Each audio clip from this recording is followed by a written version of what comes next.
Hey there, everybody. It's your pal Choppadong, and this is week 6, NFL Made Easy, box checkers style. So let's dive in. But of course, before we do that, I'm going to remind you DFSArmy.com, one stop shopping, all things daily fantasy sports. I'm your boy Choppadong. Use code CHOP, CHOP. Get that 10% off discount each and every month you remain a member. And hit up that one stop shopping for everything daily fantasy sports, tools, content, coaching. The whole shebang is waiting inside for you if you want to become a better player. Most people don't know things. I'm already talking this morning to guys about contest selection and where they should be strategizing. And everybody thinks this is still about player picks and whatever else. And that's what this is going to feel like after I go through box checkers, but it ain't. It's about contest selection, bankroll management, and knowing where to stick your money. Because you can chase MME stuff, 150 lineup nickels, all you want, and you're going to lose your ass over time until you finally bink one of those bad boys. And if you never bink one, you're going to be redepositing over and over and over again because you're chasing the wrong shit. You need to be in smaller contests, more winnable contests, things that pay better for lineups you can produce. And the way you do that, my tip to you, is to start tracking your contest. How often am I in the top 50%? How often am I in the top 30%? How often am I in the top 20%? How often am I in the top 10%, top 1%, top tenth of 1%? Track that over large samples, and I'm talking 100 to 200 slates or lineups. If you build one lineup at a time, it's going to take forever. If you build 50 to 100 lineups at a time, it won't take as long. But you need to figure out where you lie, where you fit in, what lineup strengths you typically build, and put those in the correct contests and work your way up. I produce a top 1% lineup about 5% of the time. And that works really, really well in certain contests, leagues, boosters, 100-man leagues, small GPPs, whatever. It gets killed in MME. Now, I'll eventually win one, but I already won a bunch of them. But I mean, it gets killed in MME because it only pays you 4x when I could be in another contest making 25x my money. You've got to learn to tip the scales in your favor. And we teach you that, DFSArmy.com. Anyway, I'm going to go through NFL box checkers really, really quickly here, because what I'm going to end up doing is come back in a graphical form like we did last week and show you visually how this is going to work. So I may come back with a second video a little bit later and then walk you through the graphics when we do those. But first of all, let's dive in. Let's go 15 minutes like we did week 1, super, super quick. And let's cut down to the quarterbacks in the main slate only. So I turn all those other slates off. I'm on the main slate only, and I'm looking for things like who's under 8,300. Who's under 8,000? Kyler Murray back under 8,000. Lamar Jackson, Justin Herbert, Aaron Rodgers. These guys are all in play. And you want to be a little bit cheaper on DraftKings. What's the number on FanDuel? Generally about 9,000, 8,500 to 9,000. So I'm sitting over here. Look, this one's out of order here. Aaron Rodgers is cheaper, it looks like, relative to DraftKings salary over on FanDuel. That might be intriguing. These are just little things you can pick up on along the way. But I don't need to be cheaper on FanDuel because I don't have the 300-yard bonus or any 100-yard rushing bonus or any of that kind of stuff. I need to be usually kind of towards the top, $7,000 to $8,000 or a little bit higher on FanDuel. That's not the end-all be-all. That's just one box that we check. Okay? We'll slide over. We'll look at who's home and who's away. We got some home quarterbacks that are down here a little bit lower in the salary. A lot of the guys up top are roadies this week. I like home quarterbacks. So Lamar Jackson, check. Right? 7,400. Home, check. Let's scroll over here and let's look at who maybe is favored. Go to the Vegas stuff and let's sort smallest to littlest, smallest to biggest, whatever. Large negative numbers. Carson Wentz, Matt Stafford, Pat Mahomes, Aaron Rodgers, Dak Prescott, Joe Burrow, whatever. These guys are all the heavy favorites. These guys are all going to get check marks. We're going to look at game totals, Z to A. The big game totals, anything over 47 points. So anything above Trevor Lawrence gets a check mark. And then that's all we're gonna look at. Go out to like an ESPN.com, look at total QBR. Anybody in the top 10 or top 12 gets a check, and that's about 5 categories that historically reach value. The more now, all independent of each other, but the more boxes one of these dudes checks. Like if a Patrick Mahomes is at home and he's favored, and he's in a high-scoring game, and he's an efficient quarterback, and he's under $8,000 in salary, boom, boom, boom, boom, boom, checks all 5 boxes. Very strong play. Did Tom Brady have a good week last week? Yes. Did Justin Herbert have a good week last week? Yes. Was Justin Herbert in a matchup that most touts across the industry were saying, oh, this is a tough matchup. You've got to... Bullshit. He flew. Why? He hit every damn box. He was a 5-box check quarterback. And we laughed. From DFS Army, we laughed at the industry for being idiots. They don't know what they're looking at. They're talking on the radio. They're trying to get you to buy their products on their commercials and fund their kids' college educations by listening to their bullshit on a radio. They suck, man. They suck. They don't know what they're looking at. We teach you to look at specific things inside DFS Army, and that's why we win. That's why our helmets are all over leaderboards. We show you the nuance. We show you what to look for. Let's do running backs, because that's basically what we're looking at for quarterbacks. When I come over to running backs, same thing. Kick off those other slates, and let's look at just the main. My biggest thing here is touches, workload, volume. Volume is not as important at quarterback. It is very important at running back and receiver and tight end. It's not important at quarterback. It's more important to be an efficient quarterback. That's why we look at total QBR. But when I'm looking at running backs, same thing. I'm looking at about a $6,000 to $8,000 sweet spot. So if I sort these out by salary, Z to A, bring the high salary guys to the top. Christian McCaffrey's a little bit overpriced, especially coming off of a little gimpy whatever.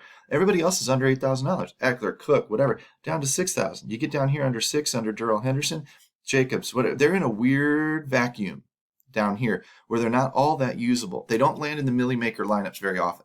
Millie Maker lineups typically are looking at middling $6,000 to $8,000 guys, and then down here actually in the 5,000K range or the 4,000 range.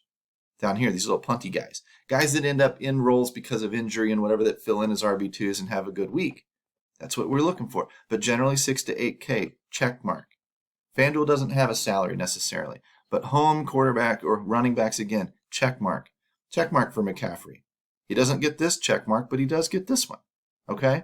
If we scroll over here and look at Vegas again, is he favored? No, he's an underdog. Doesn't get the check mark for that. Is he over 47 points? No, doesn't get the check mark for that. That tells me Christian McCaffrey is a pretty crappy play this week. Now, use your head. Does Christian McCaffrey have a floor? Yes. If he is getting the workload, yes, he has a floor. Yes, he's a great running back, always. But is he going to pay off that salary with all these boxes being checked against him? Maybe not.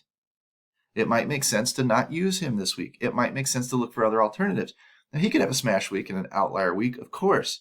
But this is typically going to be a week where he tests his floor because he's got too many things going against him, as opposed to checking his ceiling. We want ceiling matchups with a floor, okay? So when I look at Vegas spread again, I go A to Z. I'm looking for the favorites. There they all are. I'm looking for the team spread. So, Jonathan Taylor, check. Naeem Hines, sure, check. Naeem Hines ain't going to touch the ball often enough, though, to be something we're going to consider much. Darrell Henderson, check. Darrell Williams, I don't know. Maybe. These guys are in good spots. Zeke, he's a favorite. He's in a high total game. So when I kick over here and go totals again, these are the guys that I'm checking off. Darrell Williams, Antonio Gibson, Ezekiel Elliott, even Alatz Murray, Austin Eckler, whatever. I'm not looking at Larry Roundtree. Why?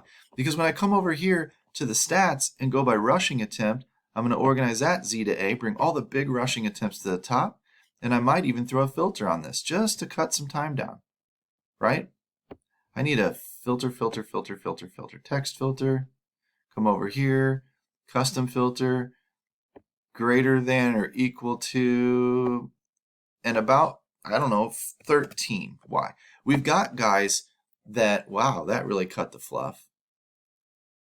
We've got guys that are going to catch passes, and I'm looking for a number of 18 total touches.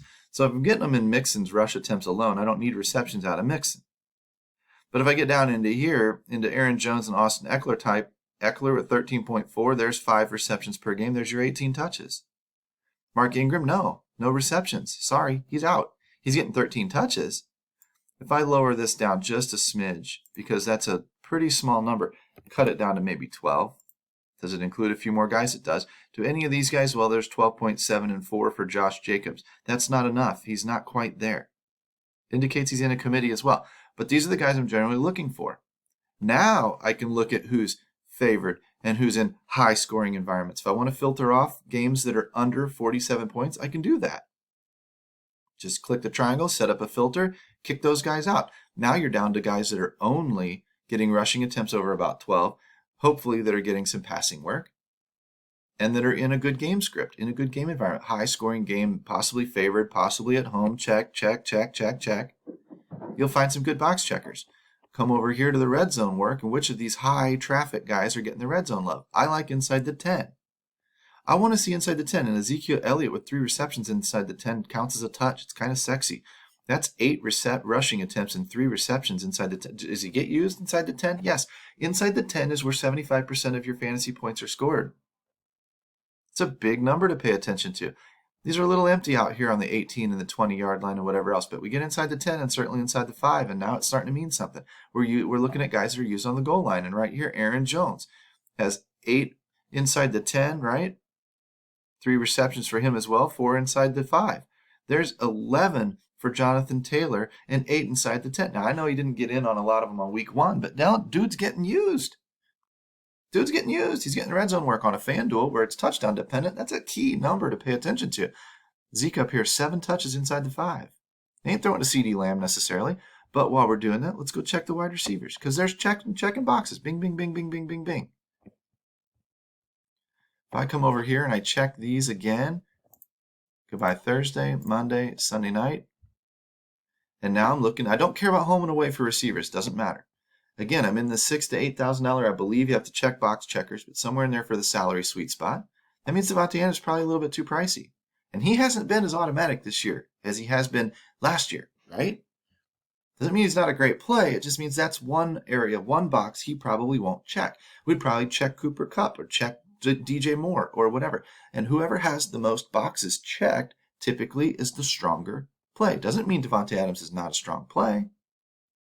I'm going to come over here and look at Vegas, and I want things like implied team total here. I'm going to go A to Z and put the little ones up here. These guys that are dogs that are under 22 points are all in garbage time consideration. Kadarius Toney, Brandon Cooks, Allen Robinson, Darnell Mooney. These guys are all looking at garbage time, and that helps a receiver very, very much. Check that box. Flip this thing over on its head and go to the big totals. Over 27 points. There's not very many games that are reaching that bill, right? That doesn't mean we don't consider these guys. If they're also getting 8 targets and also getting red zone work and their salaries in the right range and they're on a favored team or whatever, yeah, you still consider them. Absolutely. They just don't check this final box. If the team is favored, you want over 27 points. That's just significant. It's a blowout. And those receivers do work in a blowout. That's why it became a blowout. Tyreek Hill. Doesn't mean Byron Pringle's an auto start this week. He ain't getting the traffic. I come over here to the targets, and I set up the same type of filter. Come down here with custom filter. Greater than or equal to targets about 7. Get rid of the fluff, man. You don't need it. These are the guys that are in the good spots for the most part. These are the guys that are going to get the check marks. Tyreek Hill, Cooper Kupp, Robert Woods, CeeDee Lamb, Marquise Brown, Michael Pittman, Jamar Chase, Tyler Boyd, T. Higgins, all them dudes in Cincinnati. They're all getting targeted like mad. Use them. They're getting a good spot. I come over here and see who's getting the targets and also who's getting the red zone love. Inside the 10 again. A number over about 40%, 30% is a good number for target share inside the red zone, inside the 10. These are guys that are getting the love. Cooper Kupp, duh, right? Marquise Brown. T. Higgins over Tyler Boyd. Tyler Boyd didn't got a target inside the 10 yet. T. Higgins has a couple. See, we would check T. Higgins. We would leave Tyler Boyd off. Tyler Boyd may still check enough boxes. He's a usable player, but he's not getting the box for a red zone. Again, you'll see it all when it comes together graphically. When I come over here with tight ends, because we're going to run out of time here pretty quick on a 15-minute video. We'll stop here. Defense is really easy. Let me give you the secret to defense. Defense between 44 and 46 point game totals and between a 3.5 point spread and a pick 'em. Choose the favorite. You find 1 or 2 of those every week. That was very simple. Tight ends. Home matters. We'll give a box for home. We'll give a box for the cheap tight ends, the $3,000 to $5,000 tight ends, right? Over $6,000, $7,000 doesn't matter as much anymore. They don't hit value quite as often. They still do. Travis Kelce's always a great play. But I'm looking for the favorite thing again. I'm looking for over 27 points or under 22 points if you're the dog, right? So there's the dogs. There's the over 27s. We go to the targets again, and we're looking for over 6 or 7 targets. So it's just these guys up here. When I scroll over here, I'll be giving extra love to the guys over about a 30% market share, target share inside the 10. And it's that simple. I'll show you in graphic form, but this is box checkers for week 6. These are the guys you're going to key on, and we'll show you in graphical form. So come back and follow us later. We'll talk to you soon. Peace.